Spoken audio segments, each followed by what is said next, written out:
नुकतीच होणाऱ्या जावयासोबत सासूबाई पळून गेल्याचं प्रकरण ताजं असताना अजून एक बिहारमधून घटना समोर येत आहे। मुलाचं लग्न जमवाय गेलेल्या व्याही आणि विहीन एकमेकांच्याच प्रेमात पडले। नंतर पळून जाऊन कोर्ट मॅरेज करण्याचा निर्णय घेतला।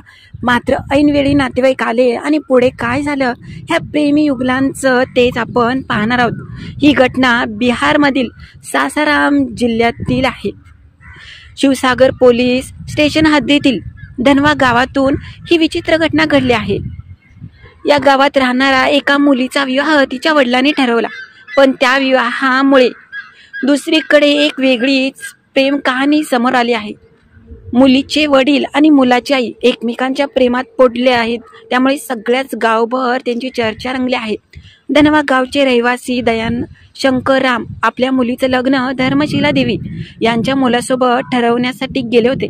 मुलगा आणि मुलगी एकमेकांना पसंत आले आणि लग्न पण जमलं आणि दोन्ही कुटुंबांनी लग्न निश्चित पण केलं। यानंतर दोन्ही कुटुंब एकमेकांच्या संपर्कात राहू लागले। हळूहळू दयाशंकर राम आणि धर्मशिला देवी यांच्या नात्यात प्रेम उमलू लागलं, त्यामुळे दोघांना एकमेकांशिवाय राहणं कठीण होऊ लागलं। दोघांनी कोर्ट मॅरेज करण्यासाठी न्यायालयात पोहोचले। दयाशंकर यांना आधीच्या 2 पत्नी होत्या, त्यांचं निधन झालं होतं। त्यांना 3 मुले आहेत, तर धर्मशिला देवी या दिल्लीला राहतात आणि त्यांचं लग्न सुशील राम नावाच्या व्यक्तीसोबत झालं। धर्मशिला देवींचा आरोप आहे की त्यांचा पती त्यांच्यावर नेहमी अत्याचार करतो, त्यांना प्रेम करत नाही, वेळ देत नाही। त्यामुळे त्यांनी आपला संसार मोडण्याचा निर्णय घेतला आणि दयाशंकर यांच्यासोबत आयुष्य घालवण्यासाठी ठरवलं।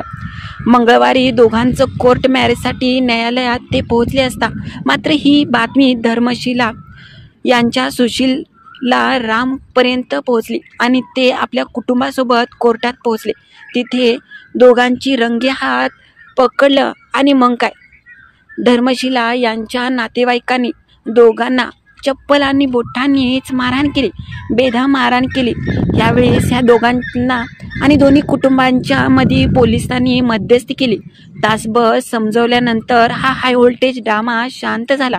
अखेरकार दोन्ही कुटुंबांनी दयाशंकर आणि धर्मशिला यांना सोबत घेऊन घर गाठलं। तुम्हाला काय वाटतं ह्या प्रकाराबद्दल ते नक्की कळवा। मात्र मुलीचं लग्न आणि मुलाचं लग्न जमवताना व्याही आणि विहीन एकमेकांच्या प्रेमात स्वतःच लग्न जमवून बसले। या घटनेबद्दल लोकांच्या खूपच वेगवेगळ्या प्रतिक्रिया येऊ लागल्या आहेत। तुम्हाला काय वाटतं ते नक्की कळवा आणि नवीन असाल तर चॅनेलला लाईक सबस्क्राईब करायला विसरू नका।